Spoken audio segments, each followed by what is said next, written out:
Hi everyone, welcome to another episode of RawRadiantHealth.com, and I'm Natasha St. Michael, and thank you so much for joining me. So today is Tuesday, and it is beautiful here in Montreal. We're having like nice warm weather before the snow comes.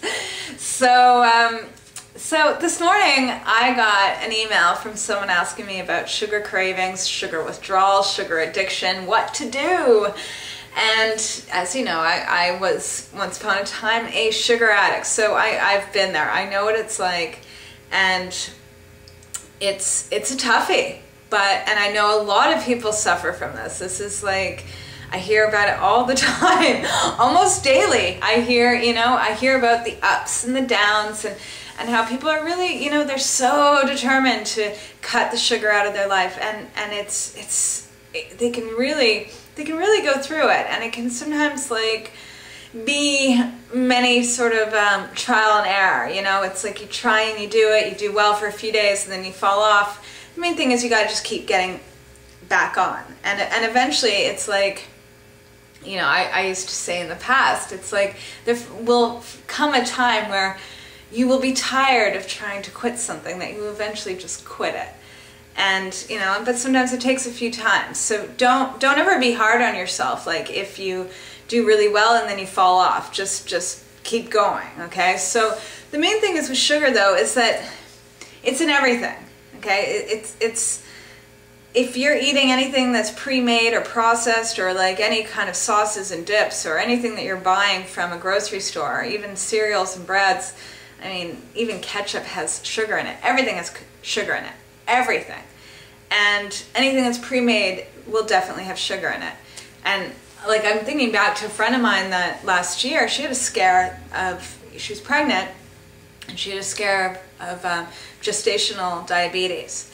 And she was right on the verge, and her, she was really freaked out, and I was like, listen, just get off the sugar. And she calls me up like 2 hours later. She's like, I don't know what to eat. She's like, I'm looking at all the labels and everything has sugar in it. And she never knew that before. Like she always thought, oh, I don't eat so much sugar. But it's like, when you really look deeper into like what's in that pasta sauce and what's in, like in your cereal and in your bread, you'd be quite surprised at how much sugar you're taking in every day. Okay.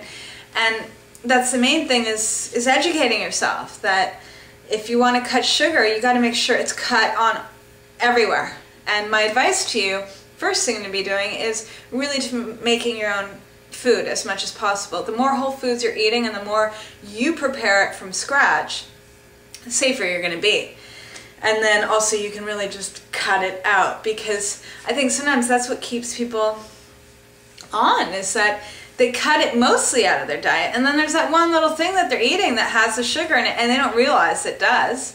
And so they're always kind of hooked, and they're always craving it, and they're always feeling up and down and going through the sugar highs and the sugar lows, because that one little thing they were unaware of is keeping them on. So the main thing is to educate yourself, go through your kitchen and eliminate anything that's got sugar in it. Get it out of your home. And if you've got kids and a husband or a wife that eats the stuff, ask them to eat it somewhere else. So you don't want it stored in your home. You want to get over this addiction, and you can't do it if everywhere you look there's these sweet sugary things everywhere. It's not going to help you. And and just tell them in a loving way, just say, I need your support. I want to feel good. I want to be a great presence in your life, and in order for me to be wonderful to you, I need to get off the sugar so my moods are not up and down and I don't feel like hell all the time. And really tell them from the heart and ask them for the support. And I find when you ask anyone for support, they no longer look at it like you're taking something away from them. They look at it more like, oh, this is something I can offer back to you. So really ask for support, and try, and if they are upset that you want to get rid of the stuff out of the kitchen, then tell them they can hide it somewhere in the home, but you just don't want to see it. And you don't want them eating it around you, you just don't want it near you. Because you got to treat this like an addiction. I think the main thing is you got to take it seriously and be like, you know what, I'm setting a date where I'm ending the sugar, and I'm going to have to do anything that's humanly possible to get me over the sugar addiction. And so that means like really clearing it out of your home, clearing it out of your sphere of consciousness.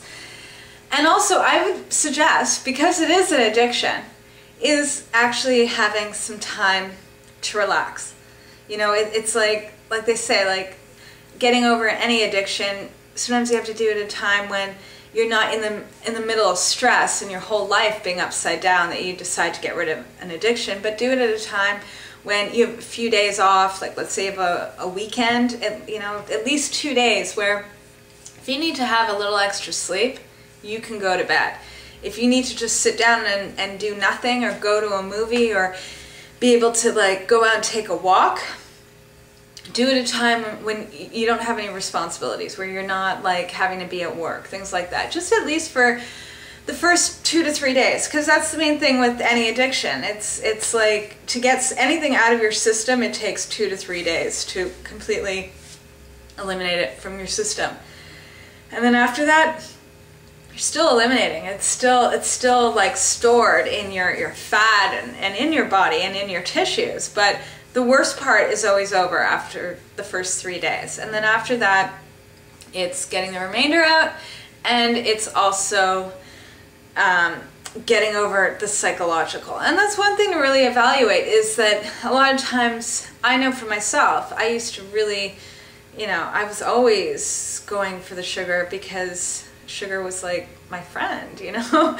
When I had a problem, I'd go and get something sweet to make me feel better. And I realized too, like once I started eliminating all these addictions from my life, is that I started just being there for myself and learning how to be there for myself, learning to communicate with myself, learning to express myself when things did not feel good, learning to, you know, even develop the courage to call someone up and be like, I don't feel good about this, or this is bothering me, and can you be my friend right now?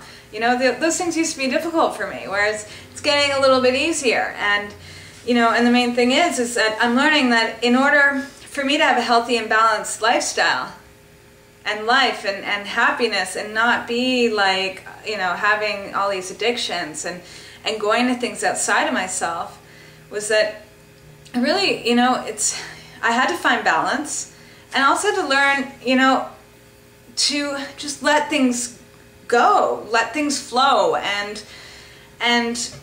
you know, and really reach out to people for support. That's a huge thing, because I've seen how it's like if you start communicating what's going on inside you and the problems that you're having at that moment or that you're feeling, if you tell one person, you feel so much better afterwards, that you're not finding yourself being like, oh, you know, I need to go and get that Snickers bar, or I need to have chocolate, or, you know, it's like, if you just let it out. Because I find the more that you keep things in, the more that you're going to reach for the sugar, okay? And so you have to figure out what's going on inside you that is trying to sort of fill a void, because that's what it is. It's like this empty feeling, and that you want to just fill, and you're constantly filling it, and then you're up and down and all over the place, okay? So that's the main thing with sugar addiction, is just go through it.